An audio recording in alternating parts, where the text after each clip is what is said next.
අර දෙන්නව දැක්කද? ඔව්නේ බං. ඒ දෙන්න එකට ඇලවිලා ඉපදිලා දියන්නේ. මේ අහපන්කෝ. ඒ දෙන්න එක්කෙනෙක්ට টয়ලට් එකට යන්න උනාම ඒ දෙන්නම එකට යයි නේ බං.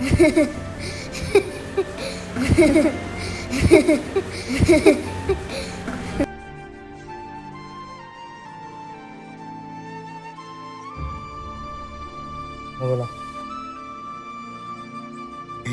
මේ අහපන්කෝ මට ආරංචියක් වුණා. ඔය යන දෙන්නගේ ඒ කෙල්ල ලොකු ළමෙක් වෙලා කියලා. කොහොමද දන්නේ නේ බං? ඒකේ ෆන්ක්ෂන් එක ගන්න. ඒක නෙවෙයි. ඒ කෙල්ල කාවරි මැරි කරාම ඌත් ඒකෙත් එක්කම ඉදී නේ බං.